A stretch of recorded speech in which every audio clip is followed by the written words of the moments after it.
Hello everybody and welcome back to the channel and welcome to episode 2 of Sammysnake's driving school. Now in episode 1 we got some really good feedback, quite a lot of views and comments, so this is something I'm definitely going to continue. Thank you all for the support. It means a lot, so I just want to say that first and foremost. We're on our way to 1,000 subscribers and we're over 700 now. But anyway, in this episode 2 of this driving school series, we're going to, I know in the last one we said we're going to cover 3 things: trail braking, thinking more than one corner ahead, and gear changes. But I also quickly wanted to do a little bit of a better job of the process of how I find braking markers, because somebody mentioned and commented in the last video that I kind of skipped over that a little bit, and it was a good point.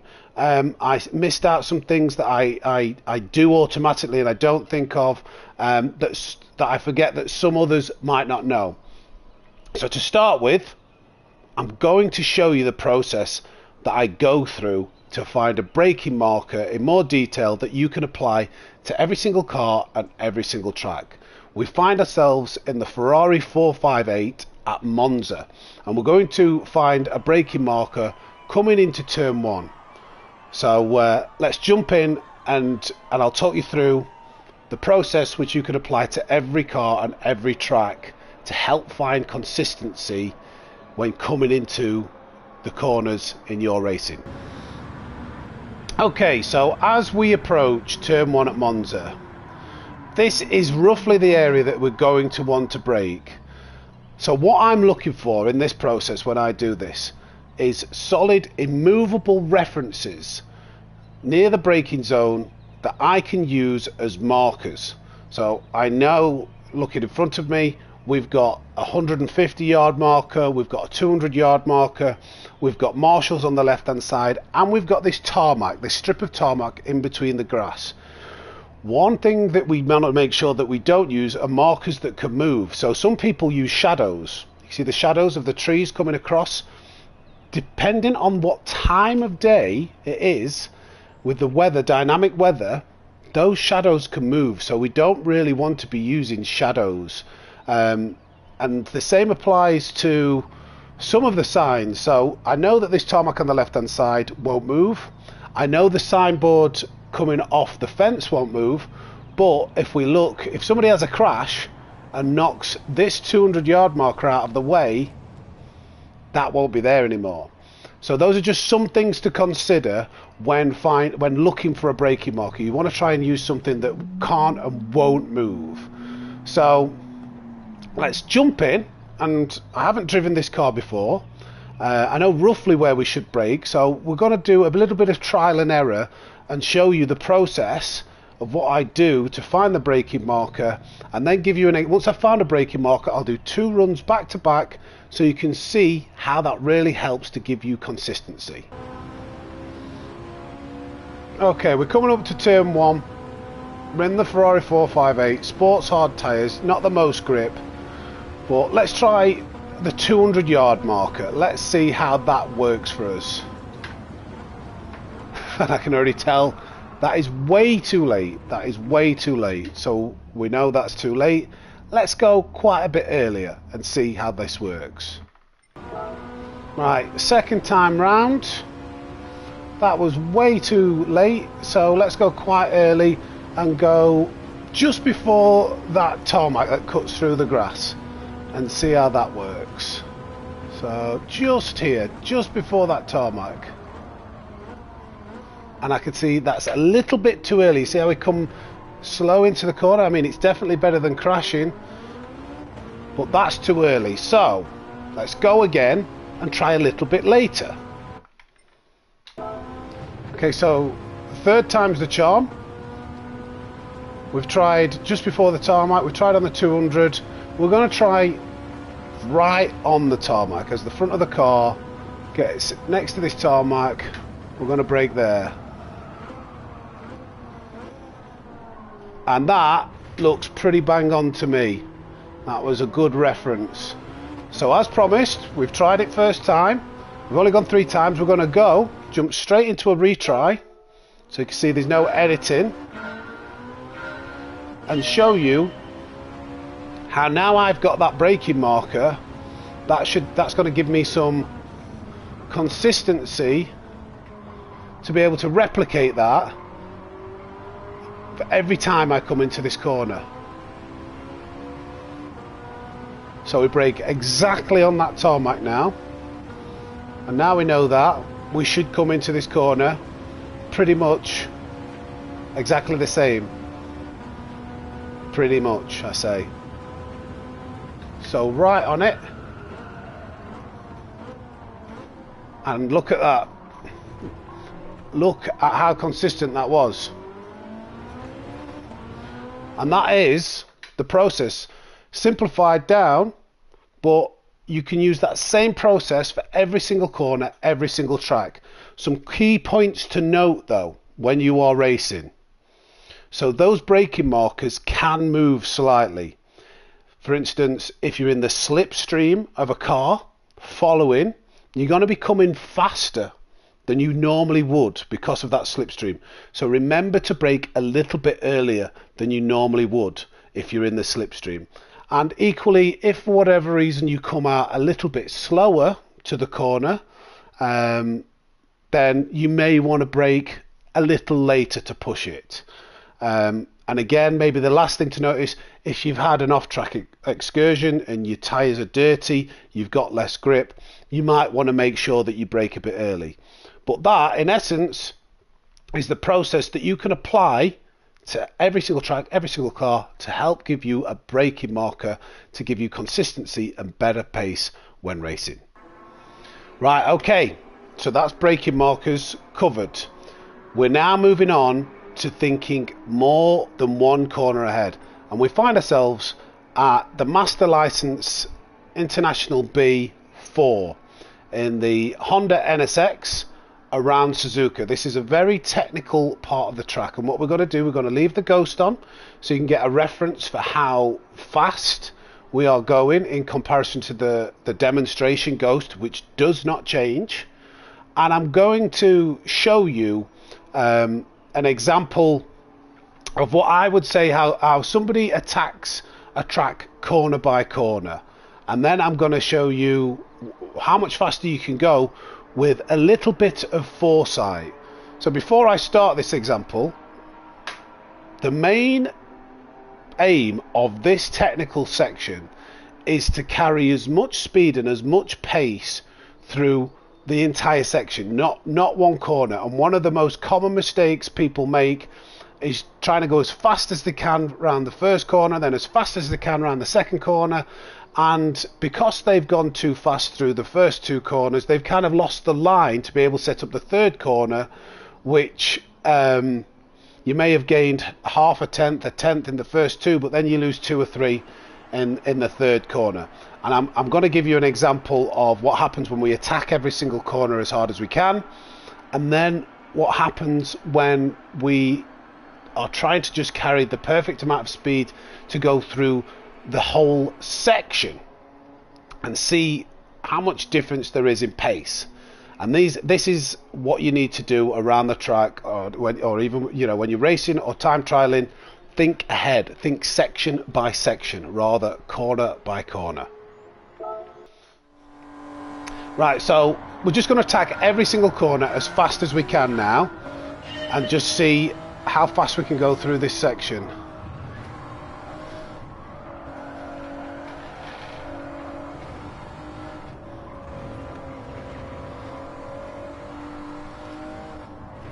So we're on the limit there of grip, pushing it, using all of the track. You can hear the tyres squealing and pushing. And that was just outside gold, 29.645. Now what I'm going to do now, I'm not even going to edit it, I'm going to jump straight into retry. And I'm going to tell you the mistakes we were making there. Because we were going around every single corner as fast as we can, we weren't getting the line right for the next corner. So let's jump in and focus this time on ensuring we stay on the line. So we come around the left-hander, We want to make sure that we're going to hit the apex for the right-hander, but hold back the speed a little bit so we can stay tight to the right-hand side to get a good entry into the left. And again, we don't want to go as fast as we can around the left because we need to make sure we have a good entry to the right. And we're going around that when we go around the right-hander, we don't want to push it all the way to the left because we've got another left-hander. So we're going to actually hold a bit of pace back on the apex to make sure that we have a better line into each and every one of these corners. So let's see if I can do that first time here by actually going a little bit slower or not pushing as hard to make sure we stay on line.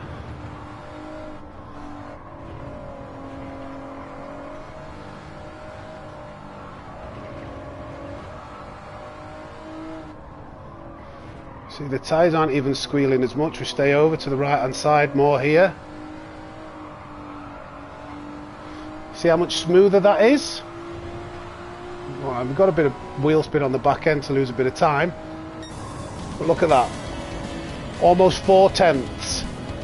And that is the same kind of logic you have to apply. You have to think section by section, not corner by corner.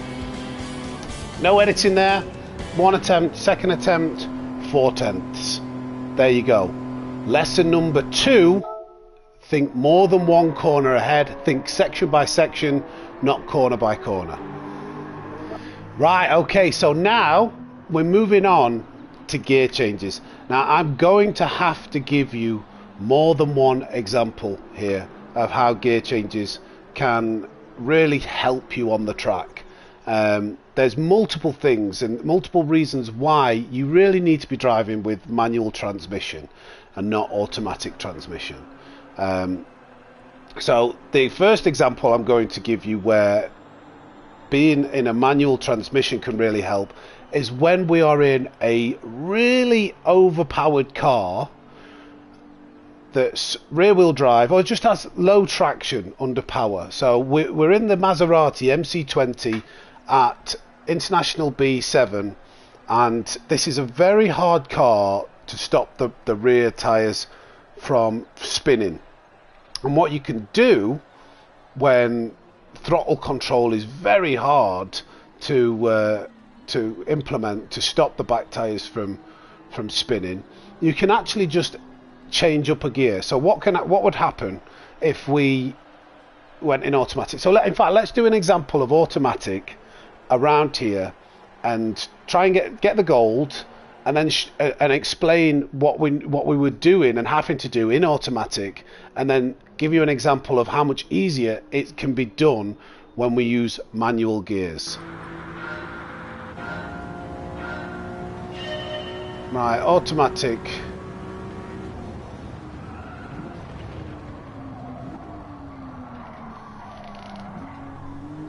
We're down in second gear coming through here. Having to be very delicate with the throttle inputs. Probably under revving it slightly. Can we still get gold? Couldn't use the gears to help slow the car down there.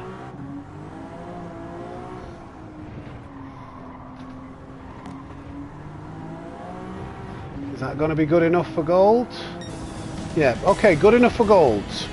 As you can see, coming to that first corner, we went through the first complex, the chicane. In second gear, I had to be very delicate with the throttle inputs.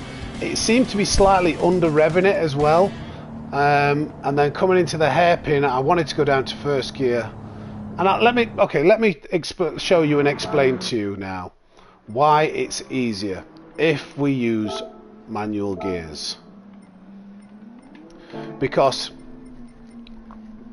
going through second gear in that first initial chicane, I had to be very delicate with the throttle inputs, and it's hard to do, to put those tiny bit of inputs. But really, I'd like to go through that corner in third, so I can, instead of having to hold a quarter throttle input, I can maybe put half or 3/4. The car's more stable, the back tyres won't try and spin as much, and it's just easier to control through that section. And then coming into that tight right-hander, when you use the gears to help brake, the lower the gear you go down into, the better the car will rotate. So by actually going into first gear, it would have helped it to turn around that right-hander. So let's apply a little bit of gear braking, lower gears around that right-hander, and go using a higher gear to get easier traction, shall we say, to see what happens. Right, back to manual.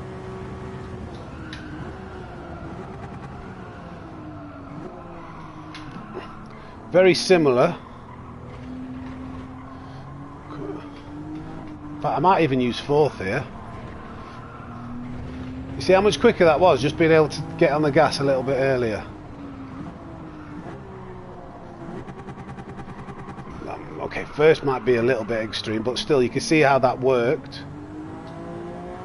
And then I'm going to use fourth actually out of here, so I can be even braver on the gas. And there we have it, a 39.1. First gear might have been a little bit too much around that right-hander, but you can see how it helped to keep a tighter line and how we could get on the throttle sooner and actually carry more speed through the corners. So that's part one of why gear changes are really helpful. Now, the second reason why having manual transmission can help you find pace is that where automatic transmission will change the gears may not always be the optimal point. So I'm going to give you two examples of where over revving the car is faster and when actually short shifting and under revving the car is faster. So the first example we're going to go to, Master S3. We're going to put it in automatic, we're going to go over the line, we're going to show you where it shifts gear, and you'll be able to tell the difference down the home straight with the example Ghost of the gap that we have to it by the end of the straight in automatic compared to manual. So let's jump in and show you exactly what I mean. There'll be a demonstration Ghost. This is automatic transmission. Changes gear. See the gap to the Ghost, it'll stay pretty much exactly the same. Exactly the same. Look at that gap. If I pause it at about the 200, well, you can't see it very well, but you can get a reference there. I'll use editing back there to show you what the gap is. Now let's retry and actually put automatic manual gears on, sorry. I actually know that revving this car out pretty much to the end of the rev band is faster, and you'll see that. You'll see that. So just a little bit over revving, it's not a lot, but watch what happens here in fifth gear. And look at the gap now. Look how much closer we are.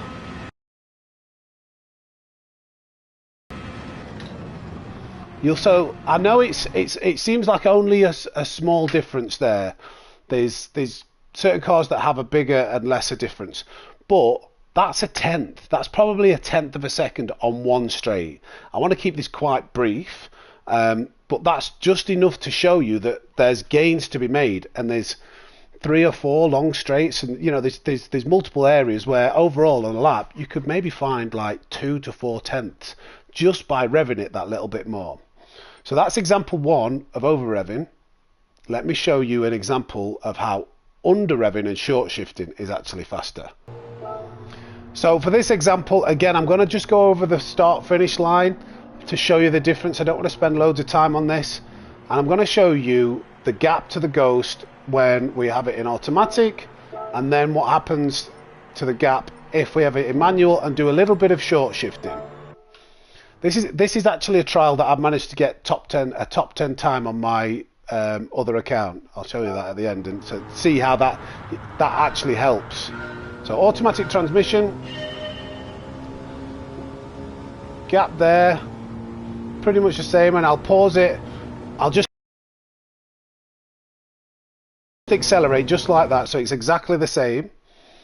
And then through the power of editing, you've probably just done it already in the editing room. That was the gap. Now let's put manual on, retry, and change gear as soon as the timer counts down. And you'll see that we start to gain on it slightly.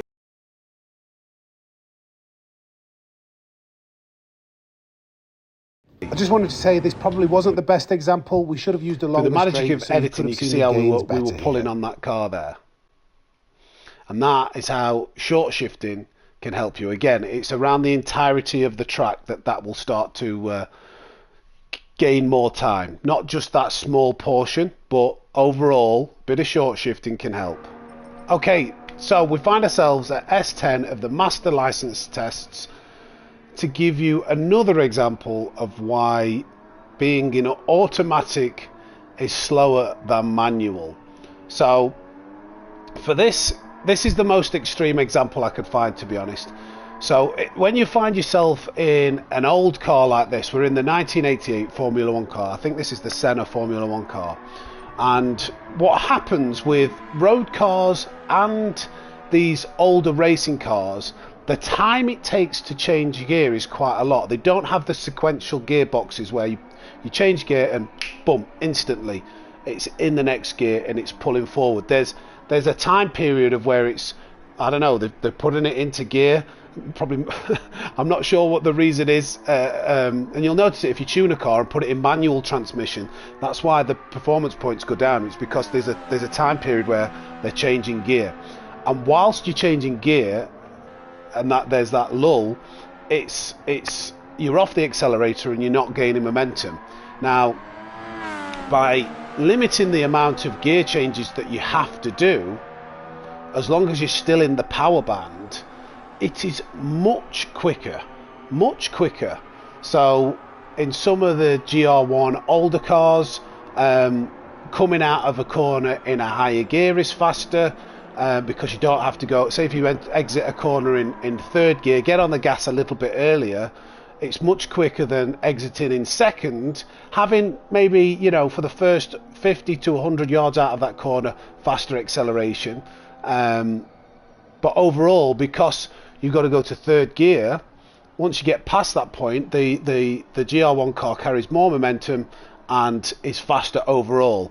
Now, for this particular car, double shifting is faster because it takes so long to change gears, and this is a really good hack to be able to complete this challenge quite easily, to be honest. So again, let's put automatic transmission on, show the gap to the example ghost in front of us as we're going down the start finish line, and then show you what happens if we double shift coming down this straight.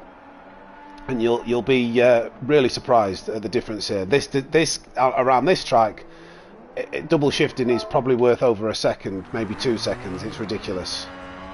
So automatic transmission to begin with.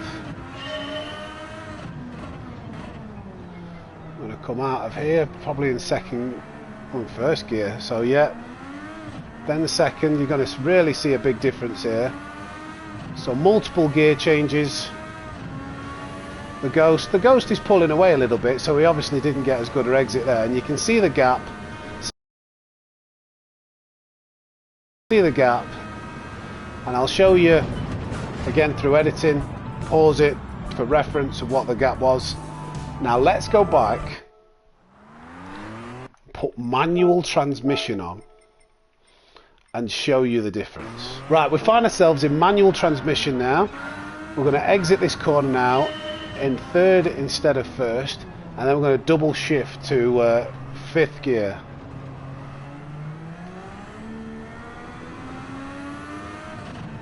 There we go, and you should be able to see, well, we redlined it a little bit there, so that'll slow us up, but look at the difference there. That was with redlining it as well. But you can see the difference and how that would really, it makes more of a difference around the track. Every single corner, if you're coming out a gear higher or double shifting down the straights, it really adds up. And honestly, there's like a second or 2 seconds. So that is the final reason in this video for why being in manual transmission is far superior to automatic. Okay, final lesson here. Now this is a pretty tough one to cover, and it's trail braking. So I'm going to do my best to articulate. I'll go into a little bit more depth, and then I thought the best example of to see trail braking in work, in operation, is this very technical section of the last sector of Fuji Speedway. So before I actually start driving, I'm going to do a bit of talking and give you some tips on how to implement trail braking. So we're going to ignore the ghost here and we're just going to stop completely. Now the first thing that I implore you to do is get used to your braking input. So if we look at the left hand side, that braking indicator there of how much braking input we've got. Now this doesn't matter if you're on a load cell or if you're on a normal braking pedal, whatever braking pedal you've got. The first thing that you really need to establish and get used to is feeling through muscle memory, whether that's force with a load cell pedal or just travel distance, what 100% braking point is, what roughly 75% braking point is, what 50%, what 25% is, and then just tapping that brake. You see, like 5 to 10%. You need to be able to do that without even looking. So if you need to have a feel of where that is, and in order to kind of understand trail braking, you need to get into your head the concept that all 4 of the tires have got a limit of grip, and that limit is being pushed by multiple forces. It could be under acceleration through the engine going through the drivetrain to turn the wheels to accelerate forwards. It could be to keep the car in connection and with the tarmac whilst going around the corner, and the weight is transitioning to the left hand side if you're going around a right hander. It could be to stop the car. So there's multiple areas. It's left, right, forwards, backwards, but either way, all 4 of the tires have got a limit of grip. So what you can do to maximize the speed around corners is take that into consideration. So obviously when you're in a straight line, brake 100%. But as you start to turn in, and you see the little right indicator, the dot, as you start to turn where you are, and this is something you have to find each corner and work out, that the rule of thumb is the more you turn, the less you brake. So if we see that braking indicator 100%, if it's there at 100 straight on, as soon as you start to turn to say 25%, it wants to go down to 75%. When you turn in 50%, the braking wants to go down to 50%, and continuously 75, 25, and then when you turn in all the way, there needs to be very little braking input, because the limit of the grip transitions from stopping the car to turning the car, and the more you are asking, you can't, if you try and brake full force and then turn 100 full force, you're asking too much of the tires, and the car will just understeer. So if we go up to this right hander here, and we brake on a braking marker that we could stop at, and or braking, and then braked a little bit earlier, and then try and turn, it will just understeer and go forward. So you've got to balance the turning with the braking, if that makes sense. So what I'm going to do, I'm going to have a go at setting a decent time here, and you'll be able to see that we'll trail brake into some corners. That's the first thing you use, but also just a little dab of the brake to slow the car down and get it pointing in the right direction can be great as well. So that's another, it's not really trail braking, but it's just being able to have a little bit of braking input where you just need to slow the car down slightly to hit that apex, and mastering those inputs and knowing what like 25-50% is. You know here that you can't brake more than 75% going around that corner because you're just turning too much. And you'll see how that all strings together and allows you to carry the most amount of speed. It allows you to brake a little bit later. It allows you to correct the lines more easily, and overall it just gets you around the track a lot faster. So let's jump in, try and do a decent time.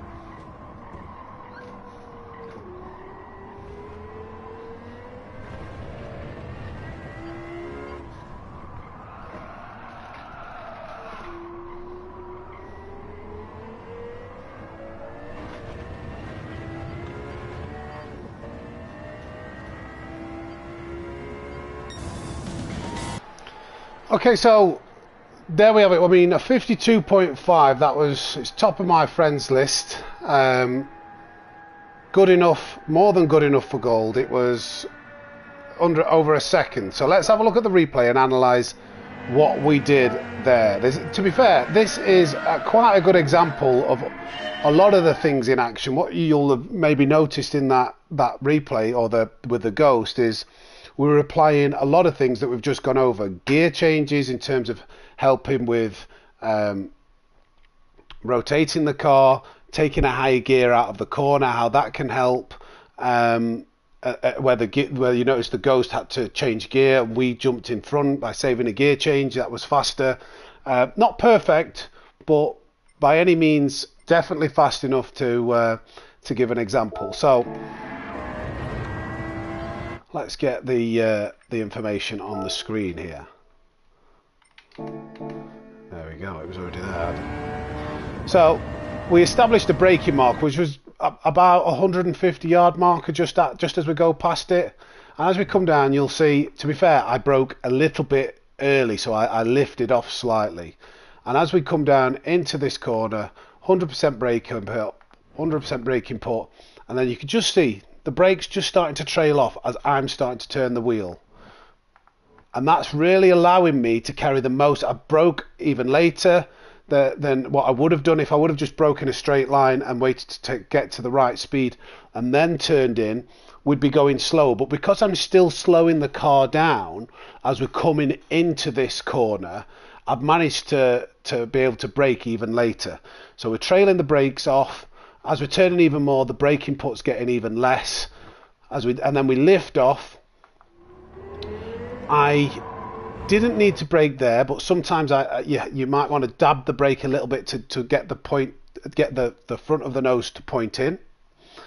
Then we come out of this corner. There's no real braking here, and then this is a shallow corner and it's undulating. So if you put 100% brake input, you're either going to slow down too much, or you're going to understeer out. So you have to be delicate with the braking inputs, and you'll see I just go up to 50% and I can see I'm still going a little bit wide there, so I'm just dabbing on the brakes. What I'm trying to do, I'm getting the front end of the nose into this apex.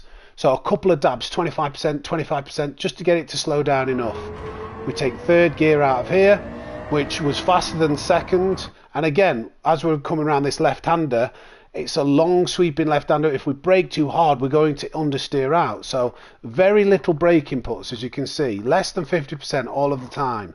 And then as soon as I can feel the car, or I can see that the car is starting to grip, you can lift off the brakes, change up gear, third gear out of that corner. And again, this is a corner where you don't want to be braking 100%. I made a mistake here. I got it sliding, but it doesn't need to be perfect. So you can probably see the reason why I went almost up to 60% there brakes. I probably just got too much braking input, so the car's sliding out. That's an example where you get it slightly wrong. But you can see what I'm trying to do, and then even though I've come offline, I managed to dab the brakes and get it back online. So all of this comes from mastering your brake pedal, and that was good enough to cross the line in a, what was it, 52.5, over a second faster than what needs to be done in the master license tests. So I hope that bit more of an in-depth explanation helps you to understand how mastering your braking inputs, getting used to what the feel is, because I do that without even thinking. I know that's just a little bit of brake input, that's as much as I need to press it. One tip I would give you for load cell pedals is make your pedal quite stiff. Make your pedal stiff and hard, because one of the things that I see people, one of the mistakes I see people making is they brake too much. They jump up to 100% too easily, and they're over braking into the corner, and that's usually if they're using load cell pedals, because it doesn't take a lot of effort to get it to 100%. You really want to be happy to try to get it to 100%. I mean, I'm stronger than the average person. I'm 6'2", 114 kilos, 18 stone, 200 and over 200, about 250 pounds every unit you would like to imagine. I'm trying to give you ex powerlifter, and I have about 80 kilograms braking force, which is about right for me, because the last thing I want to happen is I think that I'm only braking it a little bit, but I'm braking too much and then I'm understeering out. So make sure you have whatever that level of braking input is. Quite difficult to get it to 100%, and that's pretty much it for trail braking. I think that was a good example of how you can implement it, and a good example of where you can see multiple things happening in that final sector of Fuji Speedway. If you are here at the end of the video, please make sure to leave a like, subscribe to the channel if not. I did notice that around 50% of people who watch the videos aren't subscribed. Just takes a quick click of the button. I'm trying to get to 1,000 subscribers. Once I have 1,000 subscribers, I can apply for partnership, and that will really help me to be able to start saving up money to get a gaming PC, improve the quality of the content that I'm providing, and the more subscribers I get, the more likely I would be to pick up a sponsor that might be able to help with that. Money's a little bit tight at the moment as I'm moving house, so it may not seem like a lot to just subscribe and like and comment, but it really helps me at the moment. So if you could do that, it's very much appreciated. But that concludes episode 2 of driving school, Sammysnake's driving school. We'll be covering more topics in the next episode. I haven't decided exactly what yet, but as the episodes go on, we will go more in depth and more technical. There's plenty of topics to cover, but if there's anything in particular that you would like to see and hear about, let me know in the comments section, and I'll do my best to try and cover it.